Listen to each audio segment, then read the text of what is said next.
Hay una planta que compré yo mismo, pagué con mi propio dinero y metí en el suelo con mis propias manos, y que hoy, 15 años después, sigue viva en mi jardín, aunque llevo una década intentando eliminarla. Eso no es un accidente. Eso es lo que ocurre cuando nadie te cuenta la historia completa antes de que pagues en caja. 11 plantas, más de 20 años ensuciándome las manos, fines de semana enteros de rodillas en la tierra, deshaciendo lo que yo mismo había hecho con ilusión.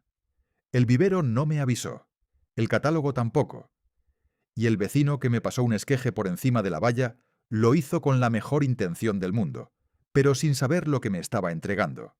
Esta es la advertencia que a mí nadie me dio. Si al final de este video consigo que evites aunque sea uno de estos errores, habrá merecido la pena. Empezamos por el número 11 y vamos bajando. Los que están al final de la lista son los que más me sorprendieron. Y el número 2 de esta lista lo planté porque el catálogo lo describía como medicinal, resistente a los ciervos y tolerante a la sequía. Las tres cosas son completamente ciertas, y ninguna de ellas es el motivo por el que llevo 15 años gestionándolo. Pero llegaremos ahí. Antes de continuar, si este tipo de contenido honesto y sin filtros sobre jardinería es lo que buscas, suscríbete y dale a me gusta, eso ayuda muchísimo a que este canal llegue a más personas que lo necesitan. Empezamos con la menta. Y ya sé lo que estás pensando. Todo el mundo sabe que la menta se expande. Yo también lo sabía. O eso creía. Porque saber que algo se expande y entender cómo lo hace son dos cosas completamente distintas. Y esa diferencia me costó un arriate entero. La menta no avanza por la superficie, donde podrías verla y cortarla a tiempo. Lo hace por debajo, a través de rizomas horizontales que se desplazan en todas direcciones por el suelo sin que notes absolutamente nada. Mientras tú estás en otro rincón del jardín, ella está viajando. Y cuando por fin la ves aparecer donde no debería estar, ya lleva semanas instalada. Entonces viene el instinto natural, arrancarla. Y aquí está el verdadero problema.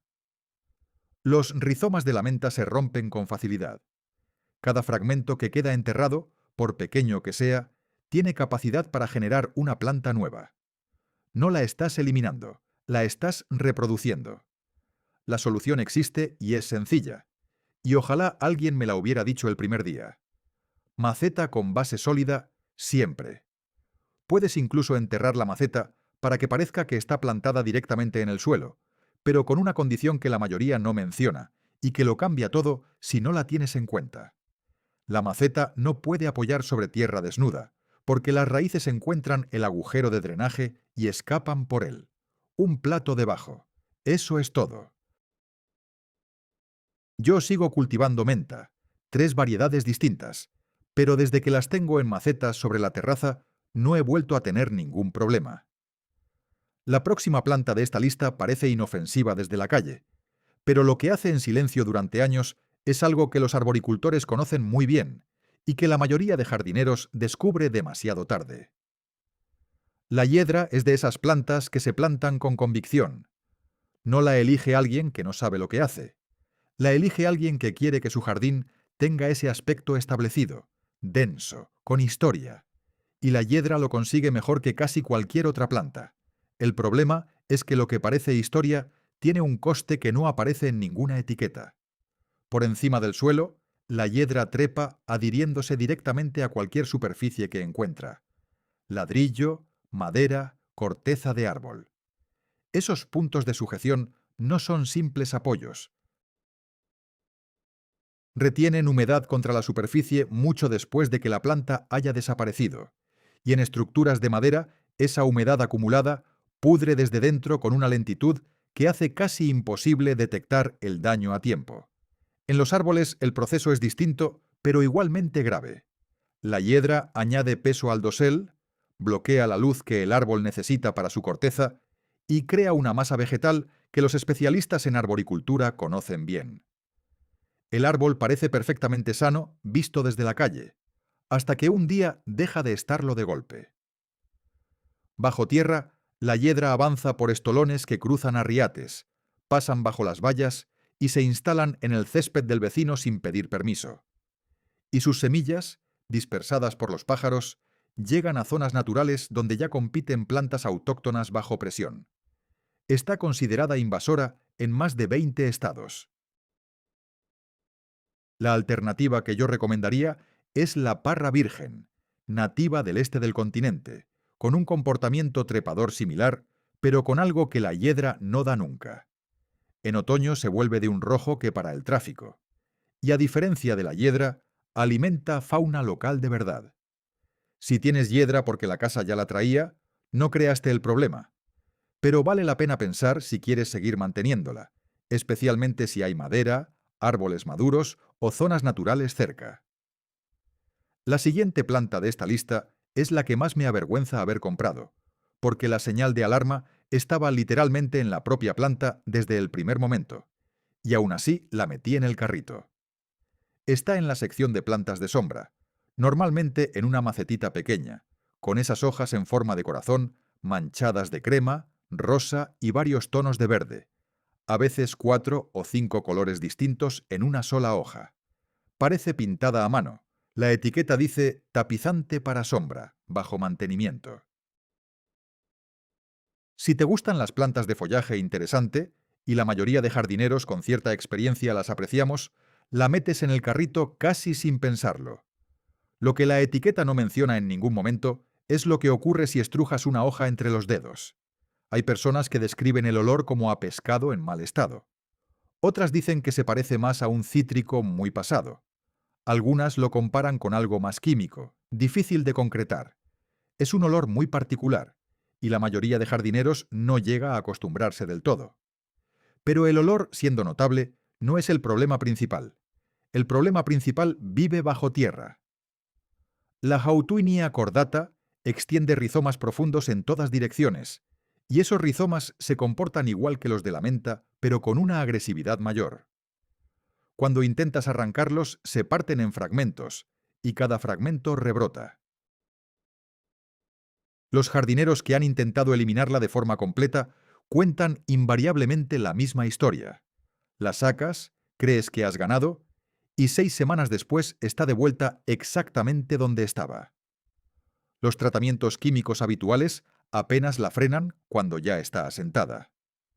En climas cálidos, plantarla equivale a comprometerse con ella de forma indefinida. Las alternativas para conseguir ese mismo efecto de tapizante variegado en sombra existen y se portan bien. Hay plantas de follaje plateado y verde con pequeñas flores en primavera que se quedan donde las pones y que, al estrujar sus hojas, no huelen absolutamente a nada especial. Antes de que sigamos, la planta número 8 es una que nadie te advierte, porque precisamente no está en ninguna lista de conflictivas. Y eso es exactamente lo que la hace peligrosa. La tanaceto llega al jardín sin levantar sospechas.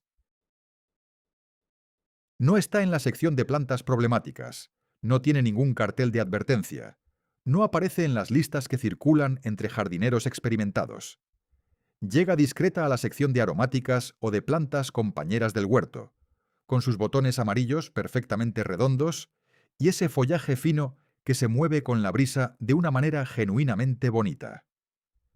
La etiqueta habla de repelente natural de insectos, de planta silvestre alternativa, de bajo mantenimiento. El primer año es exactamente así, incluso el segundo. El problema empieza cuando la planta lleva suficiente tiempo cómoda como para hacer lo que realmente sabe hacer: sembrar. La tanaceto no se autosemilla de forma casual. Lo hace de manera masiva, sistemática, en cualquier parcela de suelo descubierto que encuentre a su alrededor. Una sola planta puede convertirse en una colonia en menos tiempo del que uno esperaría. Y una vez que está establecida con esa densidad, su raíz pivotante profunda hace que retirarla sea un trabajo de temporadas, no de tardes. Está clasificada como mala hierba invasora en varias regiones de clima frío, precisamente porque soporta inviernos que acaban con plantas mucho más resistentes en apariencia. Hay algo más sobre esta planta que conviene saber antes de tenerla cerca de niños o animales. Contiene compuestos que los organismos de seguridad alimentaria de varios países consideran inadecuados para el consumo interno. No es una planta culinaria, aunque su aspecto pueda sugerirlo. La alternativa para conseguir ese mismo efecto visual, ese follaje aéreo con flores en corozo sobre una bordura, es la milenrama de especie pura. Misma presencia, mismo atractivo para polinizadores, sin el problema de la siembra masiva ni las consideraciones de seguridad. Yo tuve suerte con la Tanaceto porque la retiré antes de que se instalara del todo. Con la siguiente planta de esta lista no fui tan rápido, y eso me costó años. La planté porque quería hacer algo útil. No solo tener un jardín bonito, sino contribuir a algo. Quería polinizadores. Quería que mi jardín fuera parte de la solución y no del problema. Y el centro de jardinería tenía la budleja en primera fila, con una etiqueta que decía exactamente lo que yo necesitaba escuchar. Atrae mariposas, planta polinizadora, larga temporada de floración. Todo eso es técnicamente cierto. Tardé demasiado en entender que técnicamente cierto no es lo mismo que realmente útil. Las mariposas adultas visitan la budleja. La buscan por su néctar, que produce en cantidad durante semanas. Si te quedas junto a una budleja en flor una tarde de verano, verás mariposas. Esa parte de la etiqueta no miente. Lo que la etiqueta no dice es lo que no ocurre. Ninguna larva puede alimentarse de esta planta. Las mariposas no pueden poner sus huevos en ella. No cumple ningún papel en el ciclo reproductivo de ninguna especie de mariposa autóctona. Lo que tienes cuando la plantas es una parada de repostaje. Los adultos llegan, toman el néctar y se van. Nada se cría allí. Nada se sostiene. Y mientras tanto, la budleja produce semillas en cantidad que el viento dispersa con eficacia, instalándose en márgenes de caminos, bordes de bosque y zonas naturales donde las plantas autóctonas ya están bajo presión. Está considerada invasora en varias regiones. Yo planté 3, con la mejor intención del mundo. Las plantas que realmente hacen lo que la budleja promete tienen nombres menos conocidos, pero un impacto real y medible.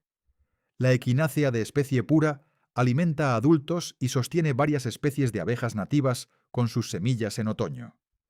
El algodoncillo autóctono, el específico de tu región, es insustituible para los ciclos completos de ciertas mariposas migratorias.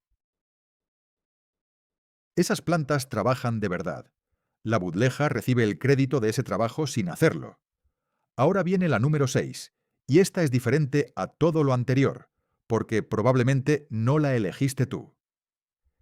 El lirio de los valles es distinto a todo lo anterior de esta lista porque, en la mayoría de los casos, tú no lo elegiste. Llegó con la casa que compraste, o alguien te pasó un trozo en una bolsa de papel una mañana de primavera con una sonrisa y un «te va a encantar». Así es como viaja esta planta, de mano en mano, de jardín en jardín, de generación en generación. Tiene esa reputación de planta con historia, campanillas blancas en mayo, perfume suave, el tipo de flor que aparece en fotos antiguas y en recuerdos de jardines de infancia. Entiendo perfectamente por qué la gente la conserva, y entiendo por qué deshacerse de ella puede sentirse como perder algo 2 veces. Pero lo que ocurre en una bordura mixta con el paso de los años es una historia diferente. El lirio de los valles extiende rizomas bajo tierra formando una alfombra densa y baja que desplaza todo lo que crece cerca. No lo hace de golpe, lo hace año a año, con una constancia que hace difícil identificar el problema hasta que ya está instalado. Para cuando notas que los helechos no vuelven tan tupidos o que las hostas pierden presencia, el lirio de los valles lleva tiempo siendo la razón. En una bordura de sombra, en condiciones favorables, puede dominar un espacio considerable en pocos años y seguir avanzando sin detenerse. Hay algo más que conviene saber con claridad si hay niños pequeños o mascotas en casa.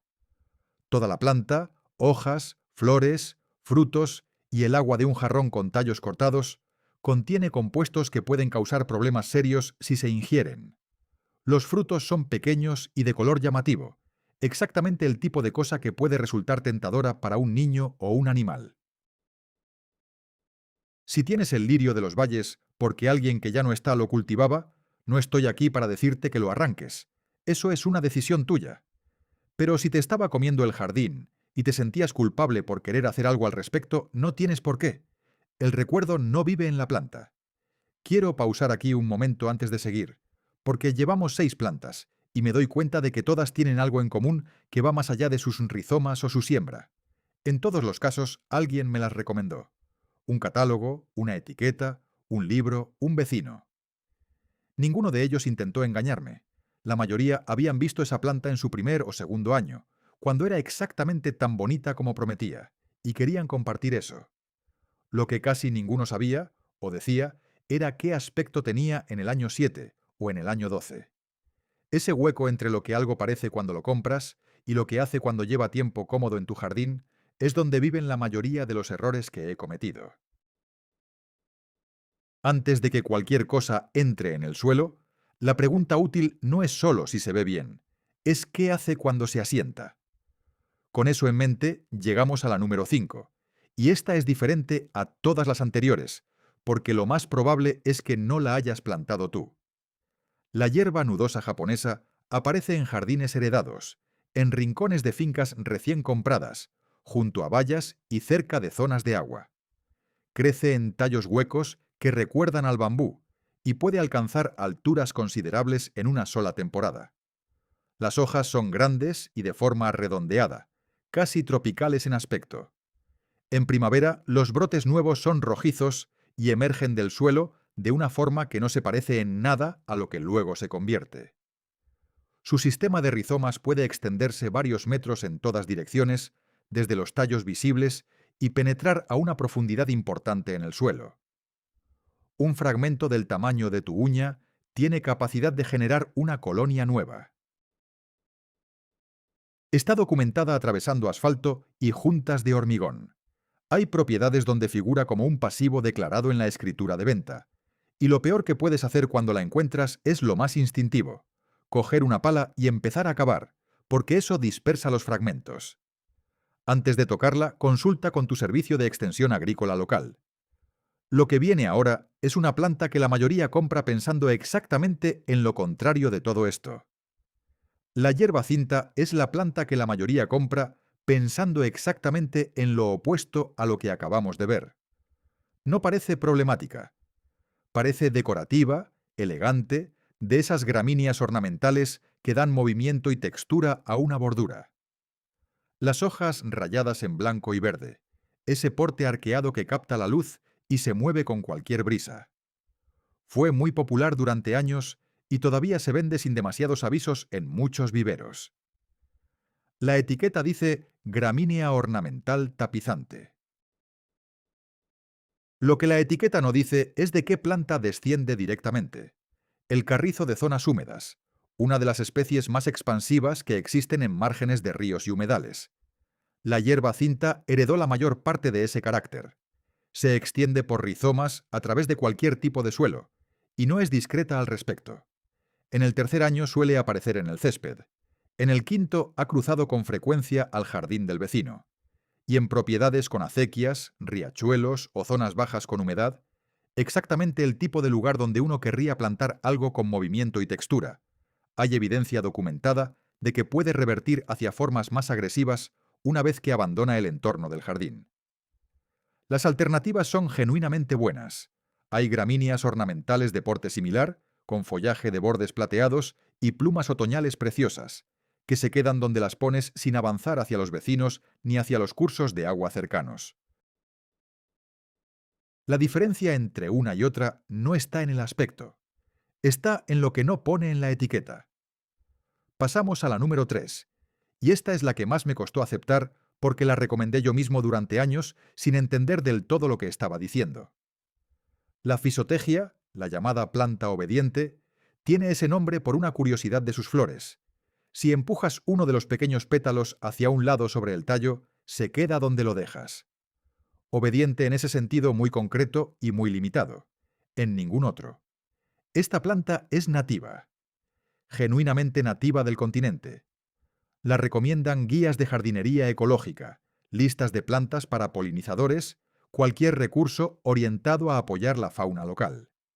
Sus espigas de flores en tono malva aparecen a finales de verano, cuando los polinizadores más necesitan recursos. Todo eso es real. Y aún así la incluyo aquí, y lo hago porque hay algo que conviene decir en voz alta. Nativa no significa que se porte bien en cualquier contexto. La fisotegia en una pradera naturalizada hace exactamente lo que debe hacer. Coloniza, se expande, llena el espacio. Eso es lo correcto para ese entorno. La fisotegia en una bordura mixta con otras vivaces hace exactamente lo mismo. Y en el cuarto año eso es un problema. Combina rizomas con autosemillado simultáneo, y esa doble vía de expansión es lo que la distingue de muchas otras plantas de esta lista. Para el año 5, en una bordura compartida con salvias, geranios o peonías, ya no recuerdas qué sembraste ni dónde, porque la fisotegia ha reorganizado el espacio a su manera. Las alternativas nativas que se comportan bien en borduras mixtas existen y florecen en la misma época con el mismo atractivo para los polinizadores, sin ese doble mecanismo de expansión. La siguiente planta de esta lista, el número 2, no entra aquí por ser la más peligrosa, sino por algo diferente que explicaré ahora. La consuelda lleva en jardines europeos más de 2000 años. Tiene una historia real, documentada, interesante. Los catálogos lo saben y no escatiman en la descripción. Medicinal, resistente a los ciervos, tolerante a la sequía, planta de botica con siglos de tradición, todo eso es verdad. Planté 3 ejemplares junto a la valla trasera porque me atraía esa historia y porque las flores campaniformes en lila y rosa de junio son genuinamente bonitas. Lo que el catálogo no mencionaba en ningún lugar era la raíz pivotante. Una raíz que desciende profundamente en el suelo, tan gruesa como un dedo en una planta madura y que tiene una capacidad de regeneración extraordinaria. Cualquier fragmento que quede enterrado al intentar extraerla produce brotes nuevos. No puedes sacarla por completo con una pala y una tarde libre. No funciona así. Puedes retirar la parte visible, la corona y las hojas, y en pocas semanas aparecen nuevos brotes desde lo que queda abajo, que siempre es algo porque extraer una raíz pivotante profunda de suelo, sin disturbar, es prácticamente imposible en condiciones normales. En el tercer año tenía los 3 ejemplares originales y varias plantas nuevas a lo largo de la misma valla, donde fragmentos de raíz habían viajado lateralmente. En el quinto había consuelda entre las losas de la terraza. Hay también algo sobre su consumo que los organismos de seguridad de varios países han advertido durante décadas. Sus compuestos activos, aunque interesantes desde el punto de vista histórico, están desaconsejados para uso interno según los criterios actuales. El catálogo la vendía como planta medicinal. Nadie mencionó esa parte. Llevo 15 años gestionándola, no eliminándola. Esa distinción lo resume todo. Y llegamos al número 1. El pie de obispo, el aegopodio. Lo pongo en el primer puesto no porque sea el más difícil de eliminar en términos absolutos, aunque lo es, sino porque lo que produce en la mayoría de los jardineros que lo tienen en cantidad es algo diferente a todo lo demás de esta lista. La rendición. En algún momento dejan de intentarlo. Aprenden a convivir con él. Y esa aceptación de la derrota frente a una planta que uno mismo metió en el suelo es una categoría de arrepentimiento que no tiene equivalente. Sus hojas variegadas en verde y crema son limpias, ordenadas, atractivas en el vivero. La etiqueta dice tapizante de sombra, bajo mantenimiento. Ambas cosas son ciertas. Simplemente no dicen que bajo mantenimiento significa que él no te necesita para nada, para extenderse sin parar, para cruzar al arriate del lado, para aparecer entre las raíces de los arbustos donde ya no puedes alcanzarlo. Sus rizomas son blancos, frágiles y se rompen al tocarlos, y cada fragmento que queda en el suelo rebrota. El método con mejor resultado documentado es cubrir la zona con cartón y 15 centímetros de mantillo durante 2 temporadas completas. No una, 2, y aún así, vigilar los bordes porque los rizomas viajan lateralmente más allá del área cubierta. Es lento, no es satisfactorio y no siempre funciona del todo. La mayoría de los jardineros con una infestación significativa acaban tomando una decisión, o se comprometen con un proceso de retirada de varios años sabiendo que puede ser incompleto, o deciden qué van a plantar que pueda convivir con él, o eventualmente competirle, que es una lista muy corta de plantas muy resistentes. Esa es la respuesta honesta. Y creo que mereces la respuesta honesta más que una solución fácil que no existe.